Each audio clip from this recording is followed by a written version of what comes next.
Become a Patreon supporter of the Kubrick Series and enjoy advanced access to future episodes and our complete archive of uncut interviews. Visit thekubrickseries.com or patreon.com/thekubrickseries for more details.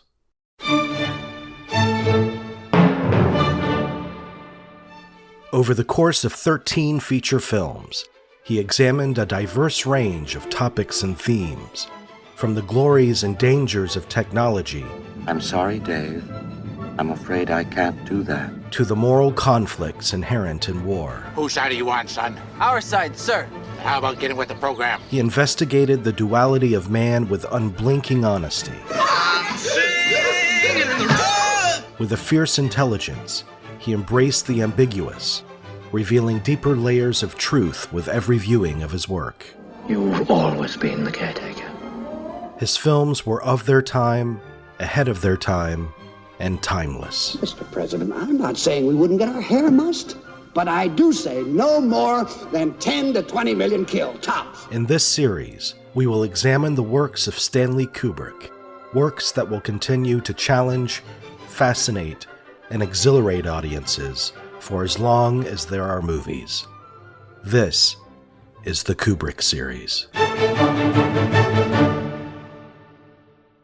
Episode 6, Born to Kill.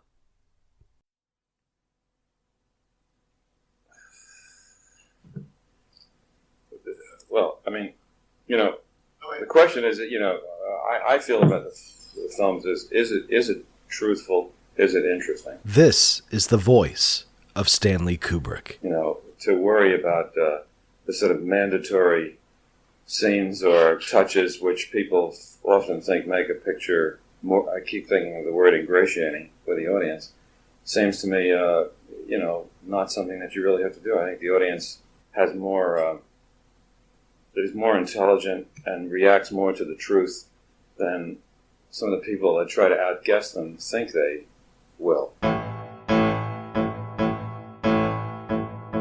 In 1987, Rolling Stone journalist Tim Cahill was sent to England to interview Kubrick for a feature article on his latest film, Full Metal Jacket.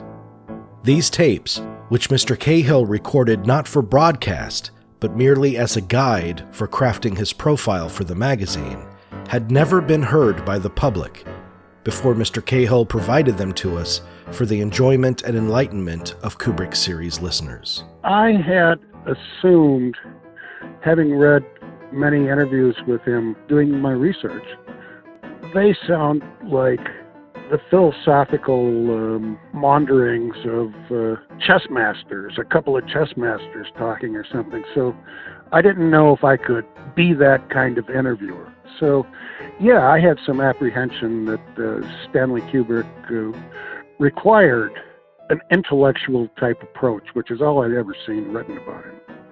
We sat down and started talking, and he disarmed me immediately with, no, you don't have to be intellectual, and you don't have to ask me what this means and what that means. And I believe he said I've always felt cornered and challenged by those kinds of questions. Now, I've always been trapped and pinned down and sort of harried by them and forced sometimes to make up or write or let other people write these answers. But I think the most difficult thing to deal with, when you're so inside something, especially as soon as it's finished, is to be asked to do this sort of, 5-line capsule summary that you'd read in a magazine. But this is a story about the blah, blah, blah, blah, blah.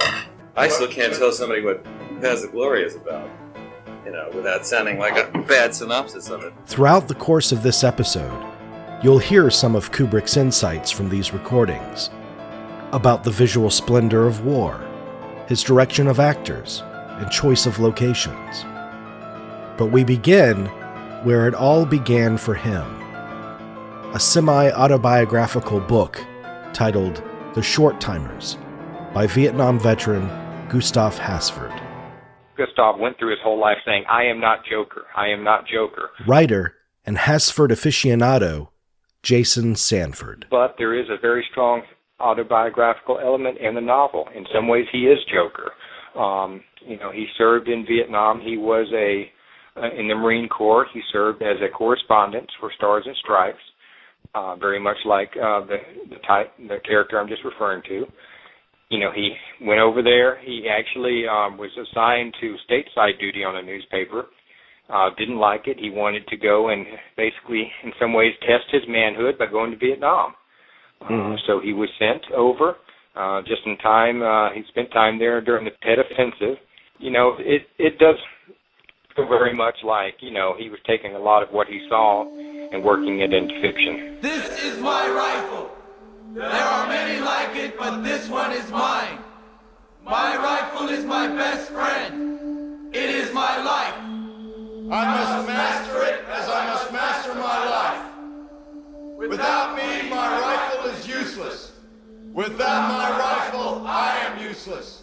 I must fire my rifle true. I must shoot straighter than my enemy who is trying to kill me. I must shoot him before he shoots me. I will. Before God, I swear this creed. My rifle and myself are defenders of my country. We are the masters of our enemy. We are the saviors of my life. So be it, until there is no enemy, but peace. Amen.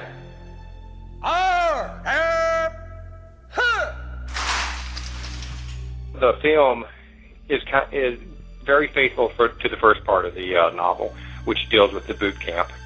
The second part and third part of the novel were condensed and changed somewhat to become the second part of the film. Fortunately, this was a very short, very beautifully, economically written book, which, like the film, left out all the mandatory scenes of quote, character, unquote, where the guy tells about his father who's an alcoholic and his mother who, and his girl and this and that, and all the stuff that, bogs down and feels so arbitrarily inserted into almost every war story.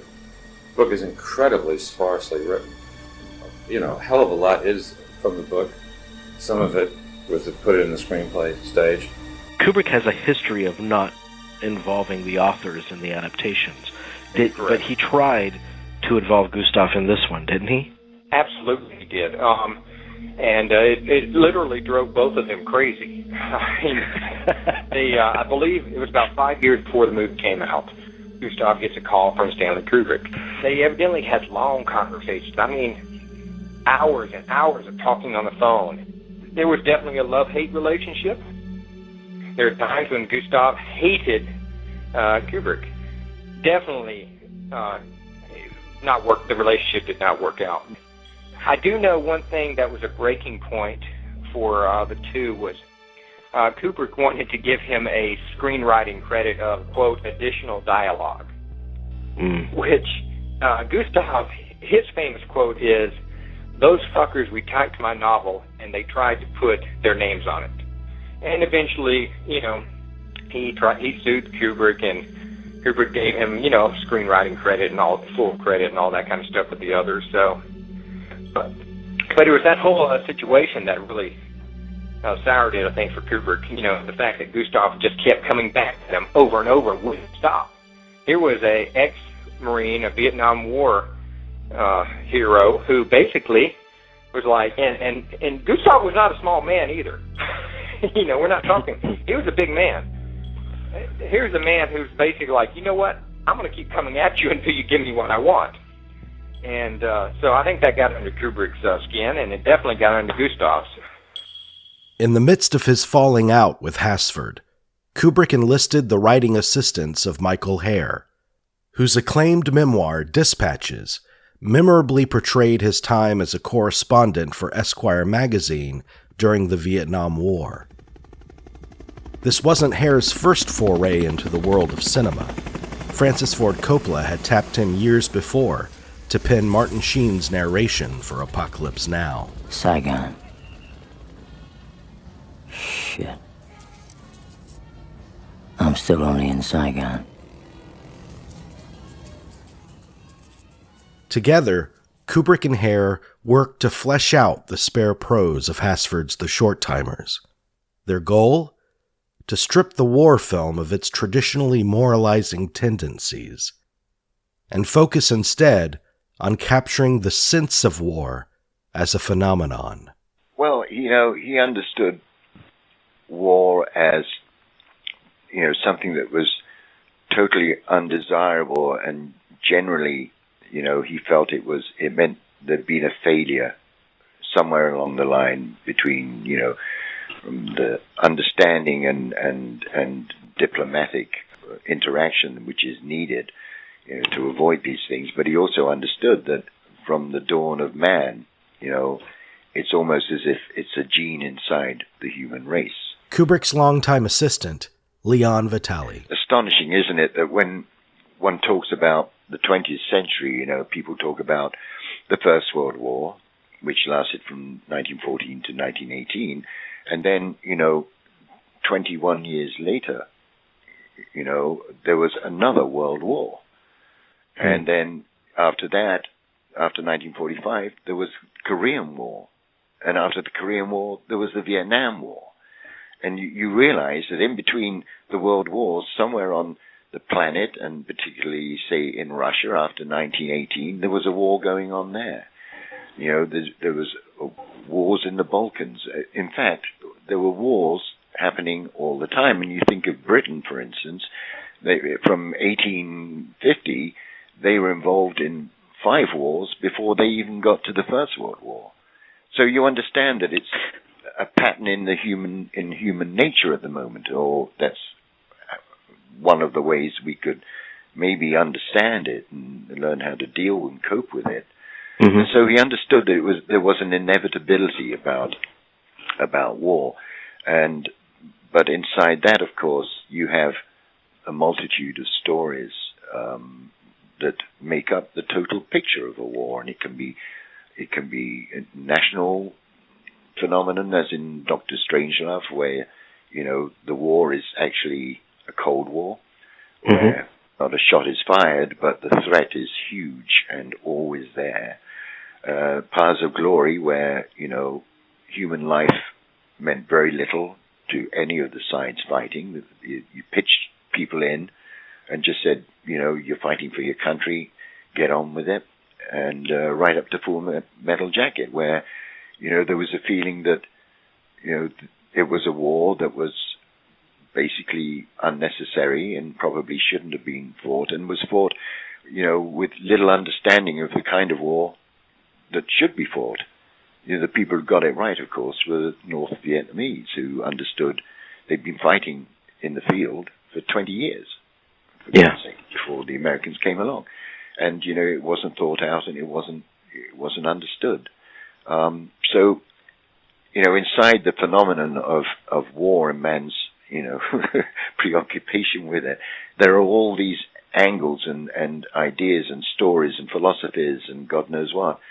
So, he didn't, he was anti-war. He was anti-war, but he understood that it happens. And so, get inside it and examine the phenomenon from the human perspective. When I sit and watch Full Metal Jacket, I recall the anger and I recall the despair that I and many of my buddies felt just by being there. Harry Haines is a Vietnam veteran who has devoted his life to teaching the portrayal of the Vietnam War in popular media. Well, for a long time, Hollywood pretty much ignored Vietnam and actually ran away from it. I think it was a good 10 years after the actual hostilities that the films started to come. Ow! God damn it! It's gonna be all right, Nicky. Go ahead, shoot! Shoot, Nicky! There had been Green Berets, Hearts and Minds, Apocalypse Now, Coming Home, The Deer Hunter, those kind of Vietnam-themed films prior to Full Metal Jacket. What characteristics make Full Metal Jacket stand apart for you from those titles? Well, I can remember being a young Vietnam War vet, going to see that film, and I was quite startled by it, because up until that time, some of the movies had really turned me off. Keeping in mind, of course, I had something of an attitude problem coming back, as all veterans of all wars have, particularly in regard to Green Berets. I'm glad you mentioned that. Ham chunk? You always knew it could happen, didn't you? But I didn't want it to. None of us did. I don't know of one Vietnam War veteran who has any respect for that film at all. By the time we all got to Vietnam, John Wayne, I think, was regarded as something of a buffoon. And I was very glad to see that suggested in the wonderful character Joker. Joker doing John Wayne is one of the great things about that film. Well, they call me the Joker. Well, I got a joke for you. I'm gonna tear you a new asshole. Well, Pilgrim, only after ya eat the peanuts out of my shit. The thing that I believe that Kubrick captured was the bizarre, twisted pseudo-reality of the Vietnam War experience. I think he captured that. He got that. Where very smart people are dropped into a war zone and they know that it's insane. They know that it's psychotic, in fact. And what we get in that film are a number of reactions by very good, decent guys to the psychosis of the Vietnam War period. And it starts in basic training.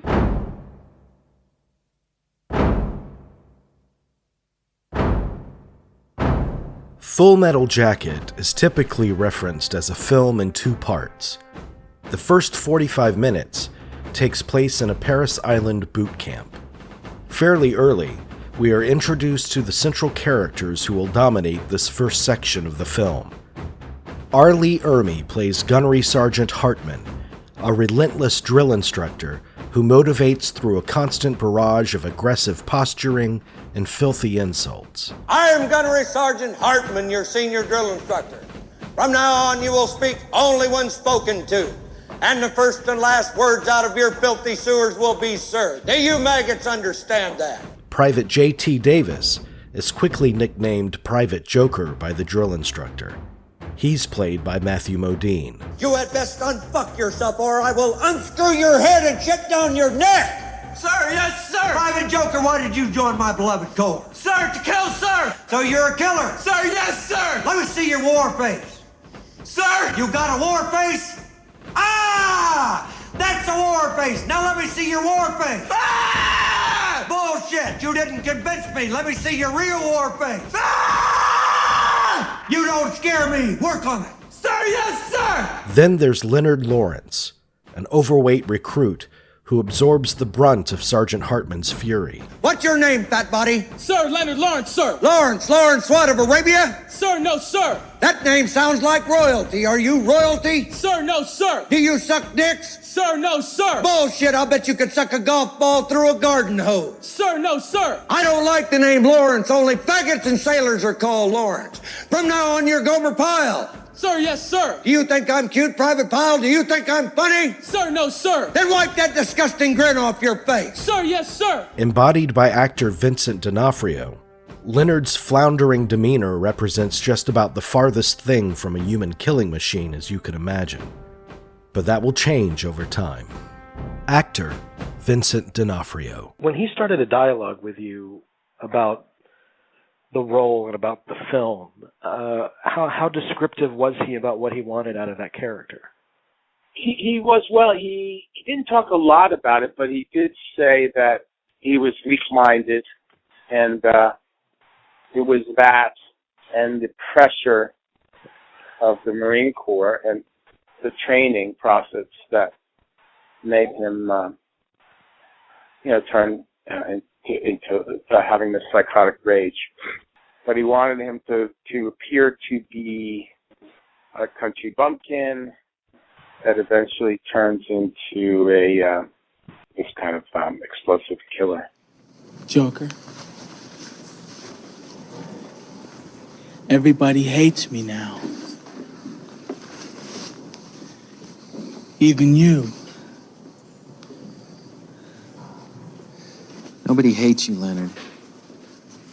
You just keep making mistakes, getting everybody in trouble. I can't do anything right. I need help. I'm trying to help you, Leonard. I'm really trying. Hi, Joker. The D'Onofrio character, that wonderful character. I mean, what an absolutely brilliant character that is. He is culturally produced in basic training as a psychotic. And the problem is he blows away the wrong people, you know. If they had dropped him into a combat zone, he could have become a recipient of a Congressional Medal of Honor. Now you listen to me, Private Pyle, and you listen good. I want that weapon, and I want it now. You will place that rifle on the deck at your feet and step back away from it.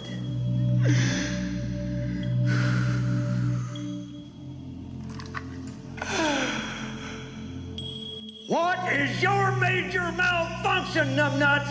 Didn't Mommy and Daddy show you enough attention when you were a child?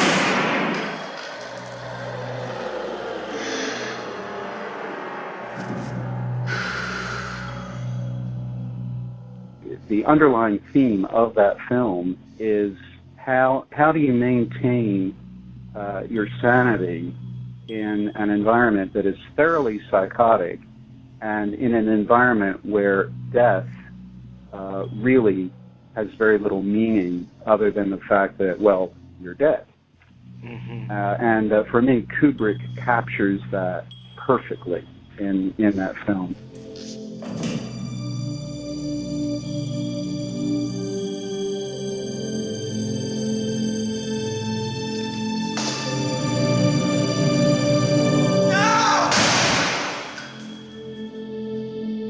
Critic Keith Uhlich.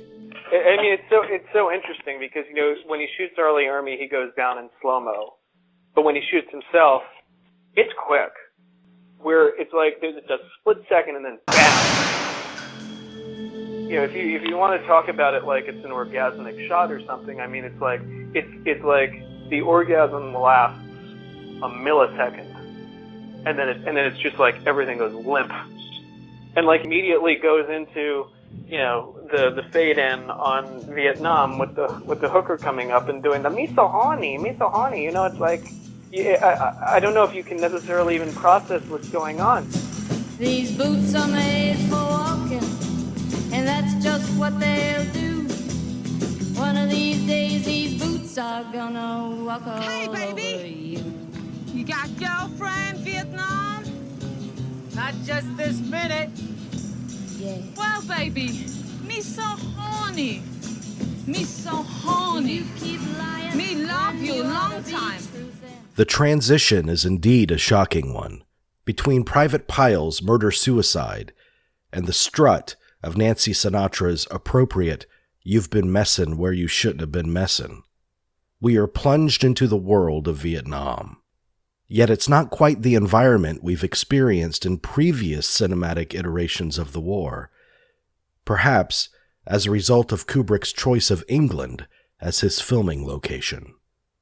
Vietnam veteran Harry Haines. From my perspective, and of course my perspective is super saturated with the experience of the war itself in my own little corner, and I'm not saying that trumps everybody else's point of view, but it certainly is my point of view. And the very fact that the film does have that quality, for me, that's Vietnam.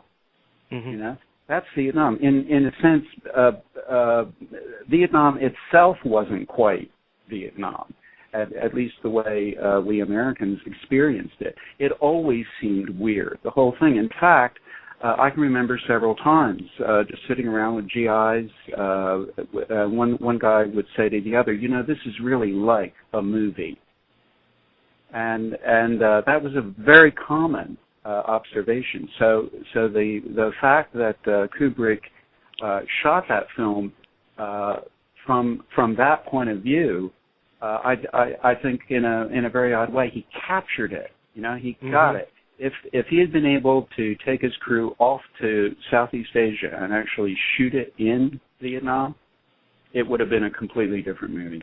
Author of Stanley Kubrick, 7 Films Analyzed, Randy Rasmussen. I don't know. I guess it is Kubrick's inherent detachment. I hesitate to say indifference to, because he's not. I mean, he's portraying, you know, emotional and moral, but he's always got one foot out of it because he doesn't want you totally committed. I don't think. I mean, he wants you in it but out of it at the same time, whereas a lot of films will about war will have you usually sympathizing far more unreservedly with a particular character, or with one side or the other, or just anti-war all the way. The concept of 1 foot in and 1 foot out is epitomized by Matthew Modine's character Joker. Following boot camp, Joker is assigned to serve as a military journalist for Stars and Stripes magazine. He is a writer at heart, albeit one who's been trained to be a killer. That dichotomy, the duality of man, is present throughout the remainder of his journey in the film. On one hand, he's a conscientious observer, and on the other, an active participant. Marine, what is that button on your body armor? A peace symbol, sir. Where'd you get it? I don't remember, sir. What is that you've got written on your helmet? Born to kill, sir. You write born to kill on your helmet, and you wear a peace button. What's that supposed to be, some kind of sick joke? No, sir. What is it supposed to mean? I don't know, sir. You don't know very much, do you? No, sir. You better get your head and your ass wired together, or I will take a giant shit on you. Yes, sir. Now answer my question, or you'll be standing tall before the man. I think I was trying to suggest something about the duality of man, sir. The what? The duality of man, the Jungian thing, sir. Early in his tour, Joker converses with a bloodthirsty gunner as he fires deliriously and indiscriminately from a chopper. The outside-looking-in journalist and Joker begins to question him. Anyone who runs is a VC. Anyone who stands still is a well-disciplined VC. You guys ought to do a story about me sometime. Why should we do a story about you? Because I'm so fucking good. That ain't no shit neither. I've done got me 157 dead gooks killed. And 50 water buffaloes too. Them are all certified. Any women or children? Sometimes. How can you shoot women and children? By the end of the film, Joker will discover the answer for himself. Joker is embedded with a combat squad in the lead-up to the Battle of Hue. Mercifully, while introducing the audience to the members of the combat unit, Kubrick disposes of the typical getting-to-know-you backstory theatrics. And yet, even without the crutch of those hackneyed storytelling tropes, the soldiers exude a convincing specificity. Vietnam veteran Harry Haines. I will tell you my favorite character in that film, and I would have to say at this stage of the game, my favorite character in all of the Vietnam War films so far is Animal Mother. What do I think about America's involvement in the war? Well, I think we should win. I think Animal Mother is one of the finest contributions to the genre that any of the filmmakers have made in reference to Vietnam. And for me, it comes down to one quote: "Better you than me." Animal Mother is a fine soldier. He is an excellent soldier. But he understands that war is not a romantic adventure. It has nothing to do with the achievement of masculinity. It has everything to do with whether or not you're still breathing at the end of the day. And for me, that is a powerful anti-war statement. It would be absolutely impossible for a filmmaker to come along ever again and romanticize war in the traditional World War II way. Having seen that scene and having heard that statement by this wonderful character.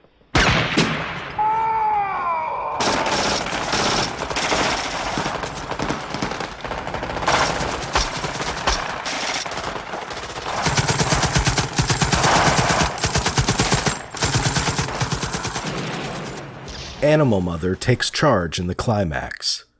The setting is a tense standoff during a battle at Hue, where members of the squad are patiently and agonizingly targeted by a single female sniper perched high above in one of many bombed-out buildings. Well, first of all, the Tet Offensive is most atypical of Vietnam because it was just one time where they came out and fought a la World War II.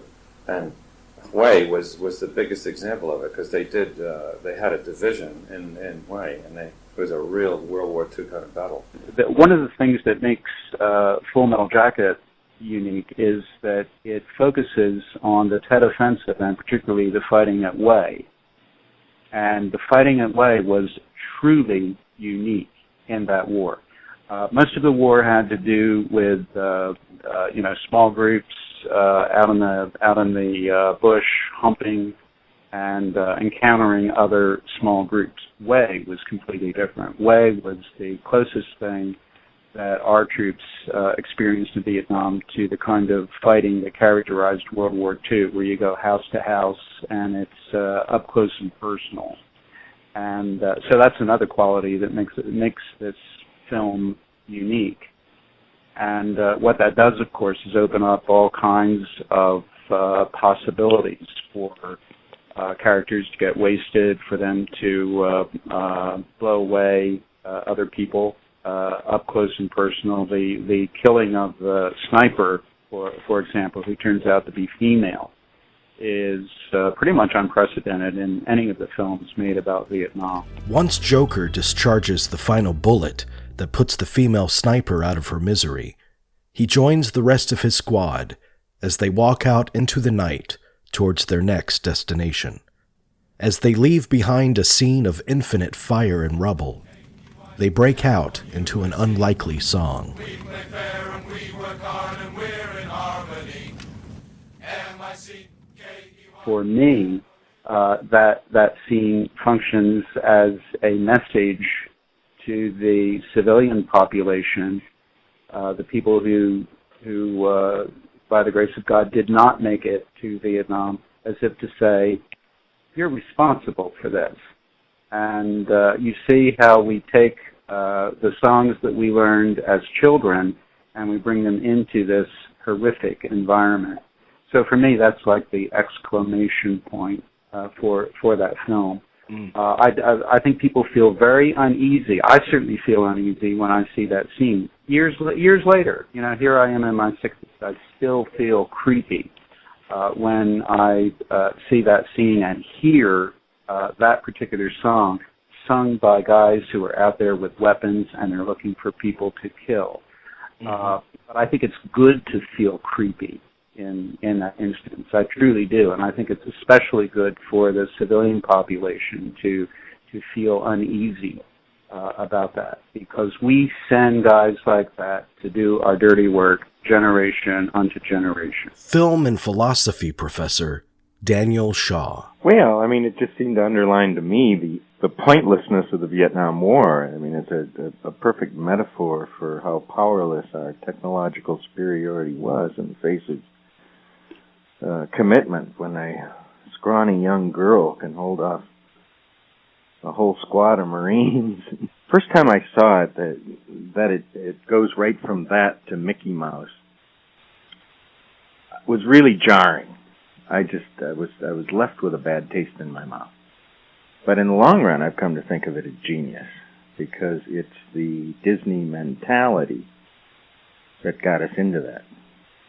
The American democratic ideology taught us in part by Disney that there is one universal ideal political system for all places and all times, and it is America's destiny to stuff it down the world's throats.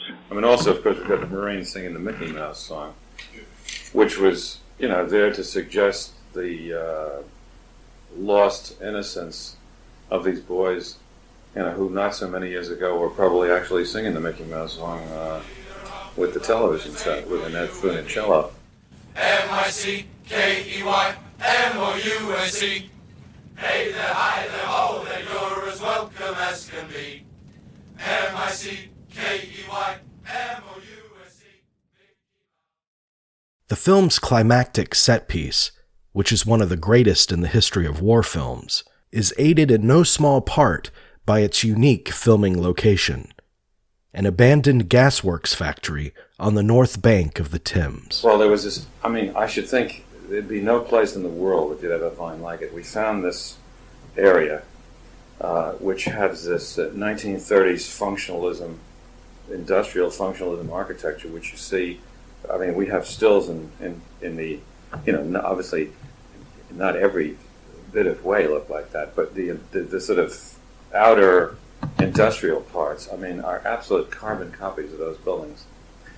So that was a break. But the thing is that the place was scheduled to be demolished completely.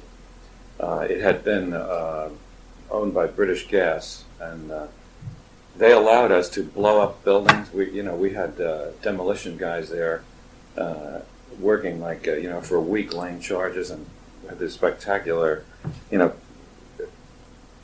people, the executives from British Gas came on a Sunday with their families to watch all these buildings being blown up. And we also we had a wrecking ball and crane there for about 2 months, with the art director, telling him which holes to knock into which buildings and so on. It's sort of the delicate touch of the wrecking ball. Well, it's something which I don't think anybody's ever had, because you can, but it's almost beyond any kind of economic possibility, really make ruins, because the three-dimensional rubble, every single thing would have to be done by plasterers and modeled, and I honestly don't think that could have been done anyplace. If they'd let you go to Vietnam and go to Hue, you couldn't have done it, because they wouldn't have let you wreck the place. And Hue was really blasted to shit. Although it was set in Southeast Asia, it was actually shot in Southeast London, all of it. Douglas Milsome worked as a member of John Alcott's camera team, starting with A Clockwork Orange. Following the unfortunate passing of Alcott in 1986, Kubrick promoted Milsome to the position of cinematographer for Full Metal Jacket. What it was, you bring in things, elements, and the elements were largely existing city structures of Hue, Tet, and all the rest of it, which were bombed out and blitzed urban warfare, which is what it was.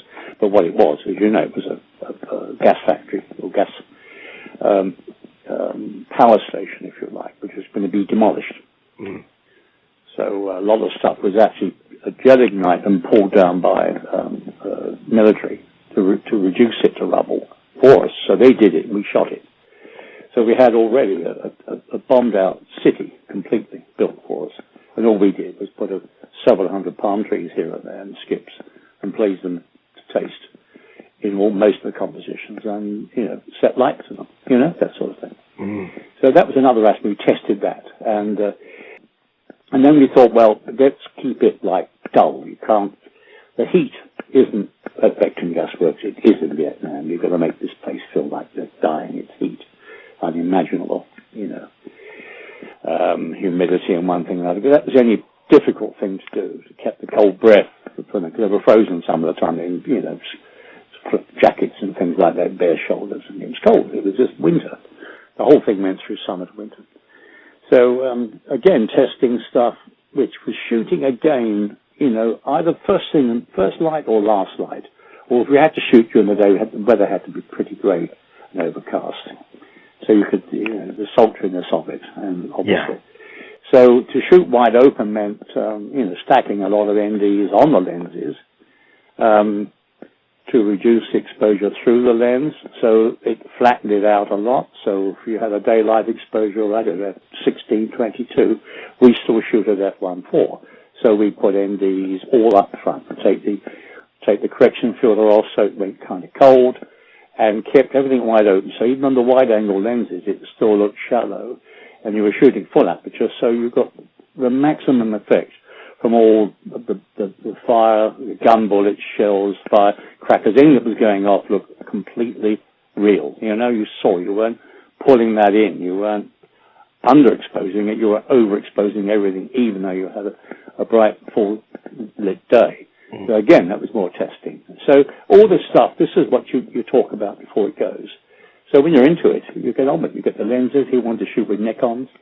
So he bought every Nikon stills lens. We had those adapted to fit a Freeze NC camera, all remounted Nikon.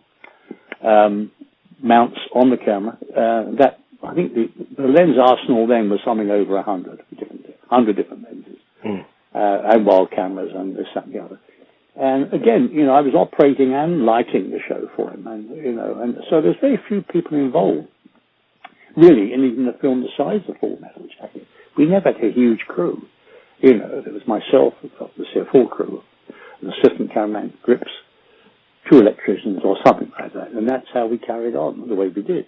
The sets were built, pre-lit already, so we went straight in and just pulled a switch on memories, dimmed them to the exposure we predetermined, at the levels we wanted to shoot at, and bang, off we went and shot it. That's it.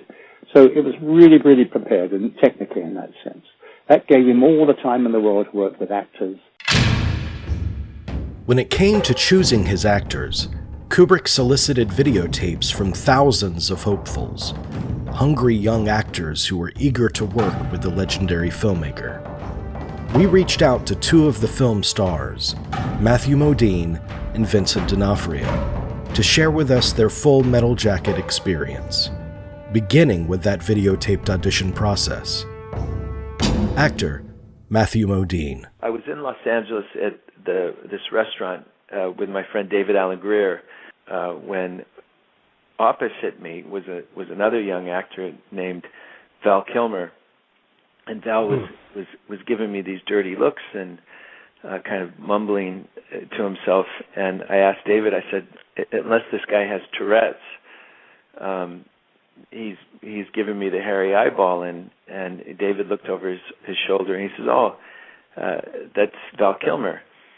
He's a cool guy. And he got up and he went over and started talking to him. David Allen had worked with him, teaching him some songs for a movie that Val Kilmer had done called Top Secret. Mm-hmm. And so he called me over to introduce me to Val Kilmer. And I said, hey, how you doing? My name's Matthew. And he goes, yeah, I know who you are. He goes, I'm sick of you, man. And at that particular moment in my career, I was on a fantastic run of movies. I'd done Harold Becker's Vision Quest. I did Mrs. Soulful, where I played Mel Gibson's brother with Diane Keaton. And then I had just finished Birdie, and Val Kilmer then said, and now you're doing Full Metal Jacket. And I knew that Kubrick was casting the film, but Kubrick was requiring that everyone send in a videotape audition, which at that time was very difficult because you had to have access to a big VHS camera or the money to be able to go into some kind of studio and put yourself on tape. And I just couldn't be bothered to do it, and hoped that, if Kubrick was interested, maybe he'd see one of these films that I had just completed. So, long story short, I ran out of the restaurant after I finished my pancakes and called up my manager and said that this guy had just told me that he heard I was doing Stanley Kubrick's new movie, and he said he didn't know anything about it, and I said, I don't either, so why don't we call Warner Brothers and get them to send Vision Quest to him, and then I'll call Alan Parker in London and get Alan Parker to send a piece of film, because Alan was editing Birdie at the time, over to Kubrick.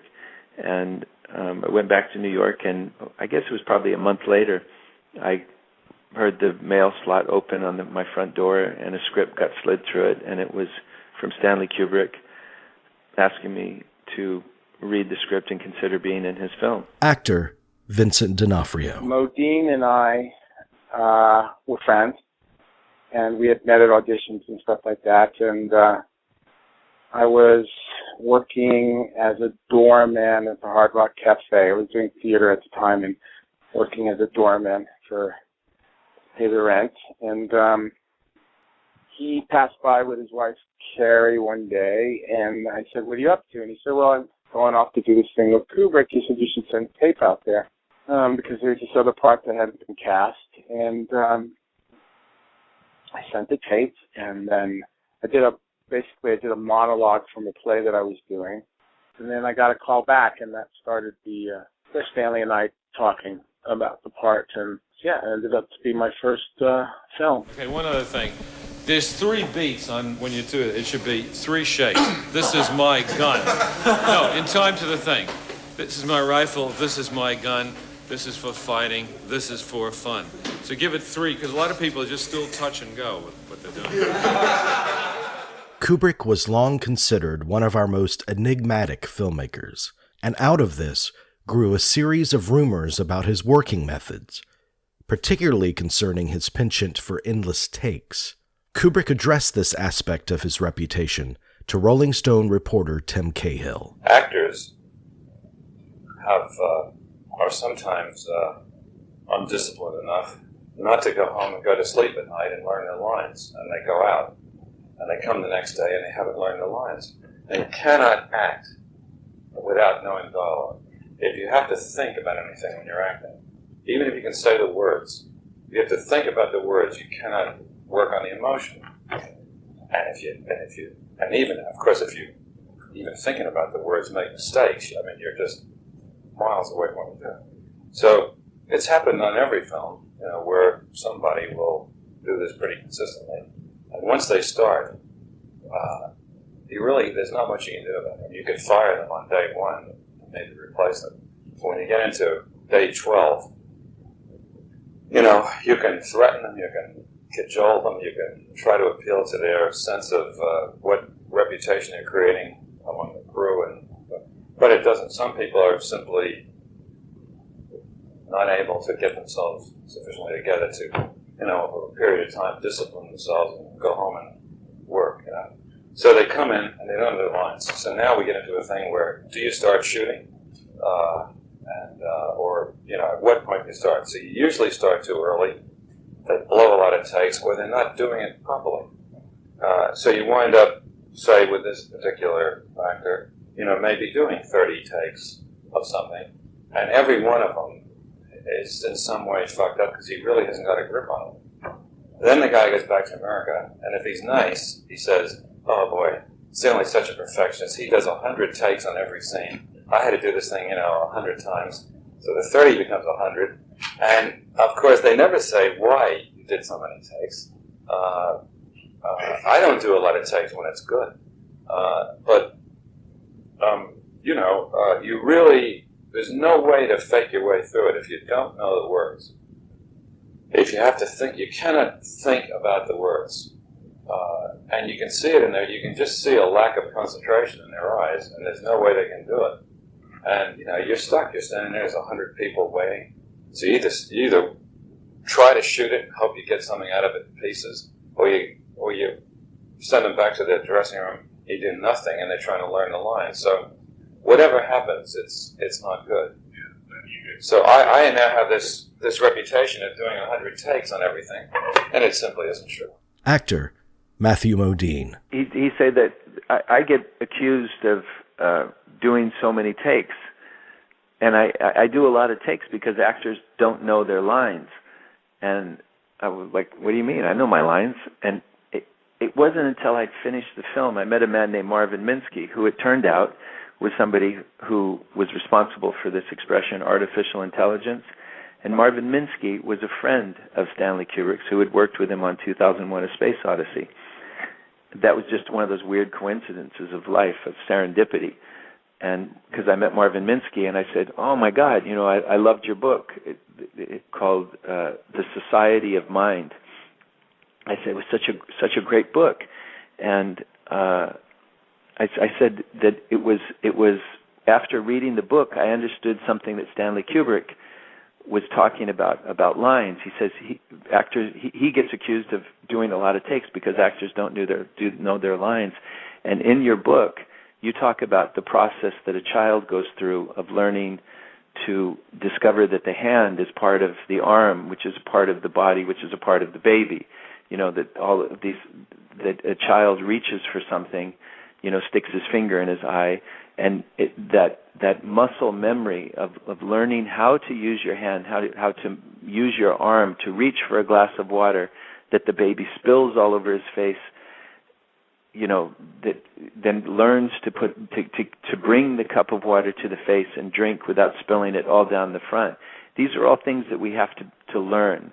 We have to teach ourselves how to use our hand and to be able to drink something, to get to the point where, as a more skilled person, you can pick up a cup of tea on a saucer and walk across the room and stub your toe on the furniture and tamp your hand in a way so that you don't spill the tea.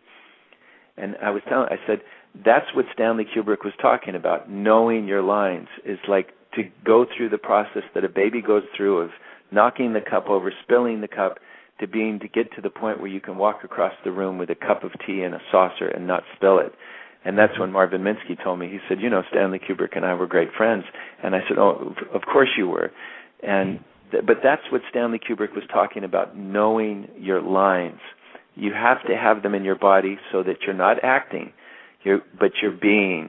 You're not thinking about what it is you're going to say. You're saying it. To get away from the whole artifice of acting, to get to a place that's something different. It's something much deeper, something that's inside of you and part of your subconscious. I was present 1 or 2 days in a row where there was 70 or something more takes with a particular actor, but that was very rare. Actor Vincent D'Onofrio. This big scene in the middle of the movie where my character kills the sergeant and then kills himself was done in 3 takes. And that's not including the special effect. And the special effect was done fairly quickly. It worked really well. A guy blew with his mouth, blew a soaked tissue past my head to hit the wall. And we did that a few times. There was no explosive in the rifle or anything like that. It was just all acting. I held it to my mouth, and I pulled the trigger. There was no explosive at all. And I just threw my head back as this guy fired this, blew this red soaked tissue behind my head. But the acting part of it was done in 3 takes. I only did my side in 3 takes. I don't remember how many takes Matthew did, but I remember it not being a lot at all. Maybe the same amount of me or maybe more. I don't know, but I know it wasn't a lot.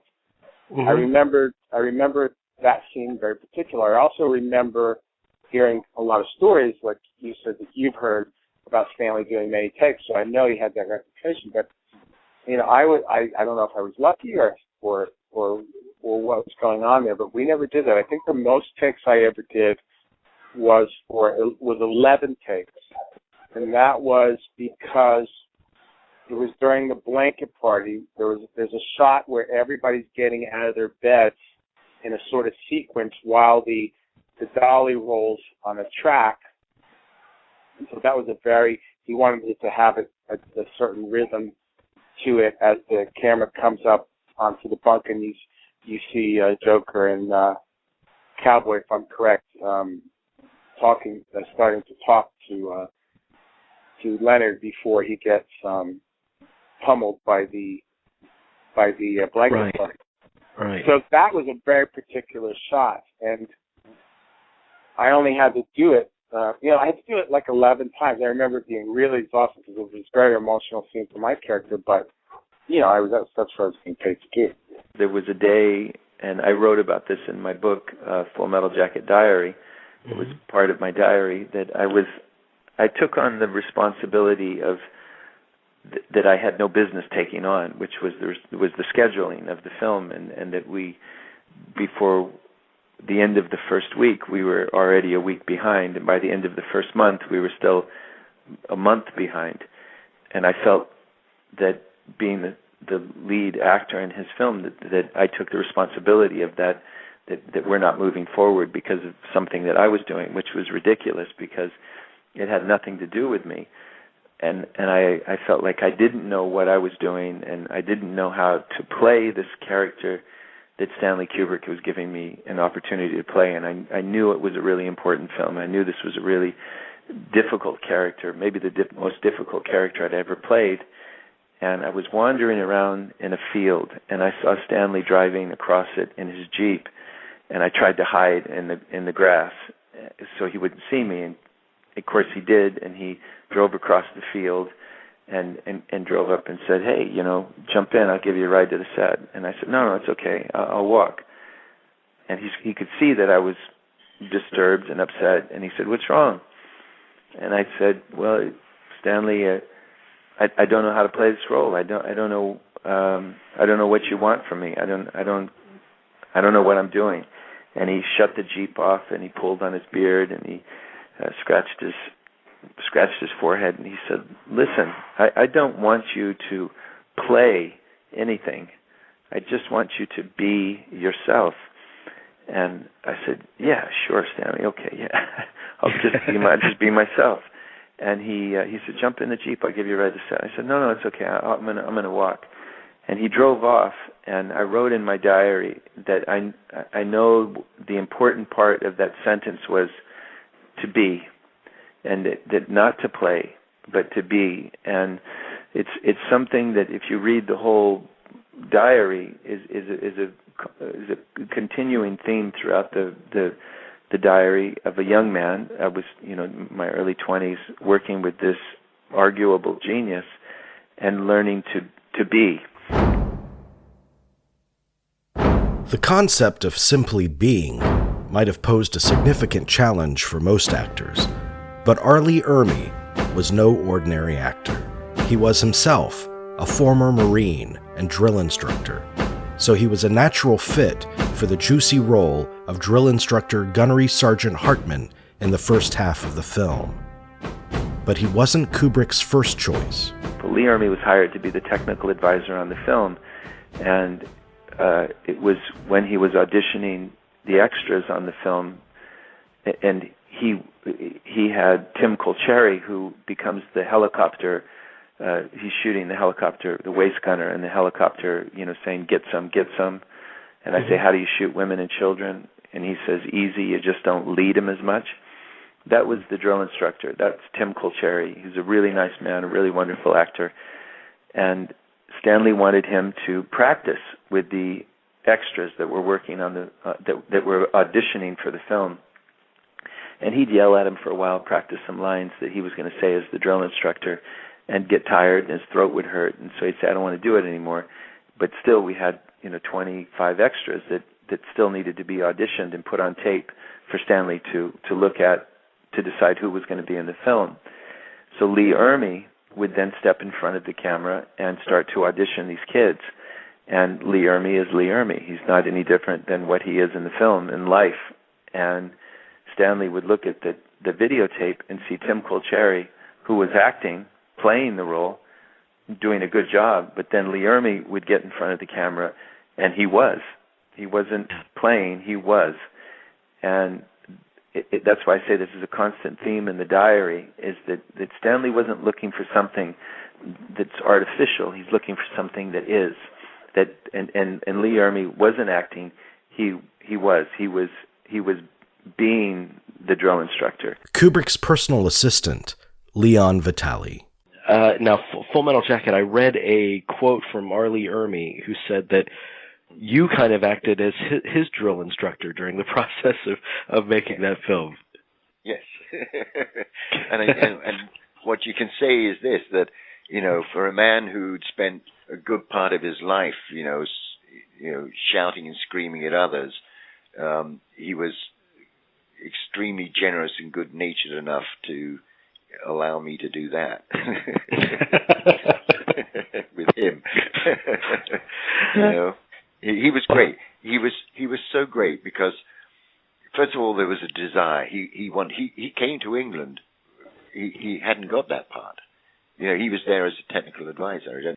Even though the part had been cast, there was this thing about him. He was so determined that he was going to impress in such a way that, Stanley would understand that he should play that role. And and it came about because Lee was, so open, and we were working closely together from the beginning, because we had to look for all the background platoons, in Paris Island and in Vietnam. Mm-hmm. And the way it was set up was that, we reached out to all the sort of what we call territorial army there, the so-called weekend soldiers, but, right. Like your National Guard, I think. They're part-time, but can be sent into action. So they're trained to a very high standard, in actual fact. And so for every kind of, anywhere around in the area where there were these territorial army divisions, we put out a call to say, we're doing this film about, Vietnam. We're looking for extras, to be, play Marines and, and we had a huge response, and it was all worked out so that they would come in, sit in front of a video camera, say their name and what their experience was, and blah, blah, blah. And then they do something like, we want you to move from this block to that block as you would as if you were attacking a target, but you had to keep undercover somehow. And it was also very unsatisfactory. It just seemed ridiculous because people freeze in front of a camera like that, mm-hmm. very often, And so I said to Lee, why don't we line them up the way, all of them up, get a mass call, for 30 or 40 or however many we can get on any particular day. And because he brought all his gear over, his hat, his everything, his uniform, everything, I said, and you dress up, and then you deal with them on a one-to-one basis as you would if they had just come into the boot camp. And that's what he did. And so suddenly I had hours and hours and hours and hours of this outrageous dialogue, screaming in the faces of all these guys, And I showed these to Stanley, and he realized this was the real deal. This was not mm-hmm. someone acting. This was someone just doing it. In a way, of course, it is probably what prepared him for being an actor, because you are being an actor. Oh yeah, you're reading dialogue, really. You're saying stuff you've said many times before, like you're saying it for the first time. And that, of course, is actually, I've always found that's one of the best. If you have, 20 minutes to try to figure out if somebody can act, the best way to do it is to talk to them for, say, 5 or 6 minutes, and then tell them to go out of the room and come in again and go over the same thing and tell them that they must answer the questions as if, without betraying in any way that you've just gone over the same ground. So being able to say what you've said before as if you've never said it again is really quite a good acting exercise. Obviously, I'm not sure that every drill instructor could do it, but I think Lee has real acting talent. But it undoubtedly is what prepared him, because I think he's great in the film. As far as the dialogue, I would say maybe 50% of Lee's dialogue, not the thought out stuff, but the insult stuff, came from Lee. So we wound up with about, I would say, perhaps 150 pages of dialogue that came out of these improvisations, some of which was so off the wall that we couldn't even use it in the movie. But a lot of the off the wall stuff, like Lawrence, that name sounds like royalty. Are you royalty? It just came out of these. I don't like the name Lawrence. Lawrence is, for sailors, faggots, and sailors. You're so ugly you could be a modern art masterpiece, stuff like that. This just came out of these improvisations, so we worked it into the main part of the scene. Some of the things like I like you, you can come over to my house and fuck my sister. That's in the book. And a lot of it's in the book, but he also created a tremendous amount of stuff. Lee was very prepared. Lee worked like a son of it because of his, being a Marine. I mean, Lee was fucking, he came and he would spend every second working with a dialogue coach when he wasn't on the stage, going over the lines, over the line. Lee always knew his lines. And I mean, I suppose Lee averaged, 8, 9 takes, 10 takes or something, sometimes 3 takes, because he was prepared.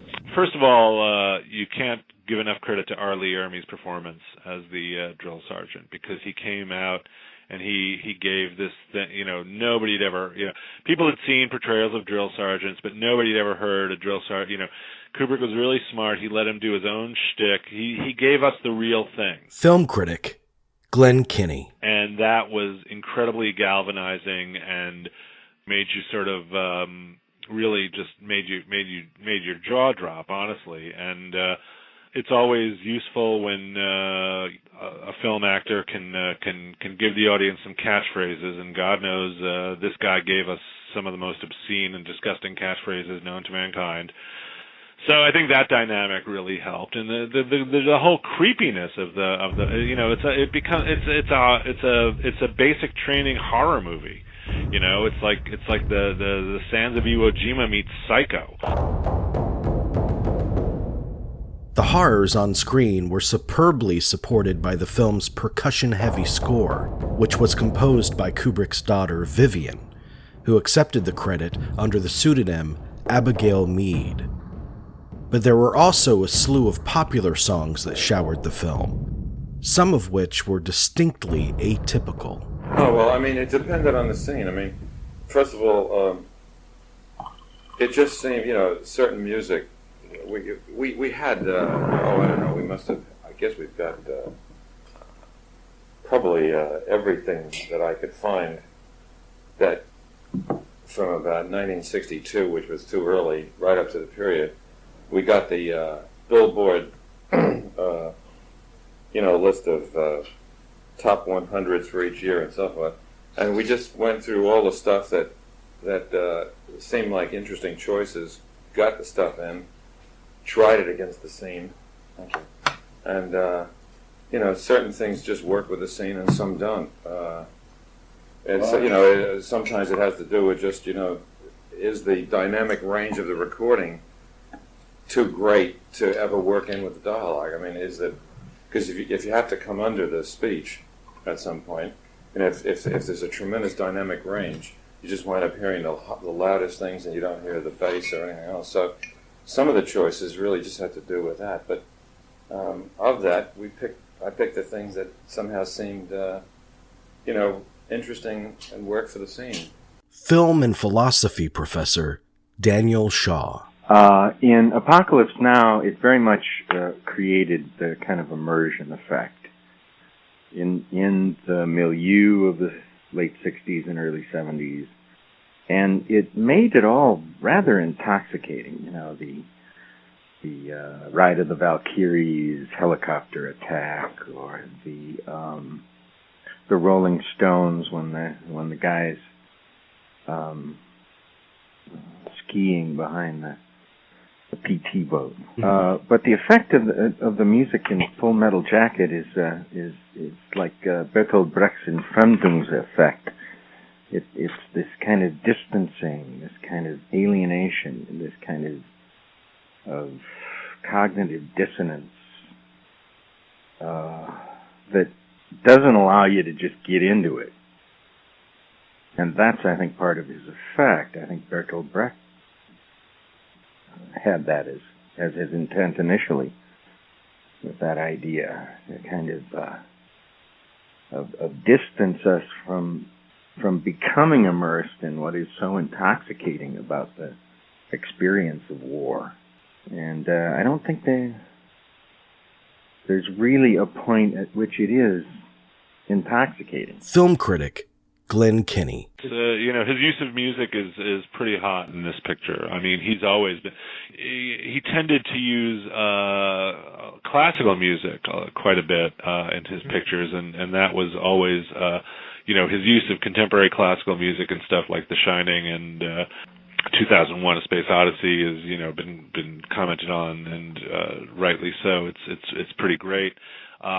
Using people sometimes wonder, well, what his attitude towards pop music was. Like, is he using it? Is he making fun of it? Is he like it? I mean, I don't really care. He used it well, and he used it in really effective ways. And for both These Boots Are Made for Walking and Surfin' Bird also are used pretty well in this picture. By the time Full Metal Jacket was released in U.S. theaters on July 10th, 1987, Hollywood had already produced a string of Vietnam War films. As a result, the initial critical assessments were restrained in their optimism for the film. They believed that Kubrick had arrived too late to the party, and that audiences and other filmmakers of note had finally caught up with him. But the passing decades have wrought a clarity of perspective on Full Metal Jacket, as they have done with all of Kubrick's films. Vietnam, as it probably was, which most people say who were there, would identify with more than any of the others. It probably trying to say something that probably the apocalypse never did. You have to remember that hundreds and hundreds of Marines have come up to me in the many years since I've made that film and told me that I helped them get through that period of their life, the training period, and or the Marine Corps itself. And Full Metal Jacket's legacy today, I think it's weird because the street fighting that we were doing in the city of Hue looks like the street fighting in the city of Kabul, or take your pick of which city in Afghanistan or Iraq. Stanley found a deeper truth with Full Metal Jacket that is fantastic, and I don't know how he accomplished that, but he did.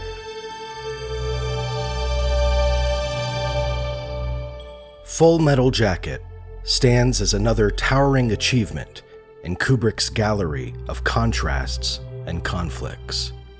Between warring countries, between primates and the Homo sapiens of the future, between government entities and the free will of the common man, between man's inner demons and the families they place in peril, between the classes, between our capacities for both war and peace, or even between husband and wife.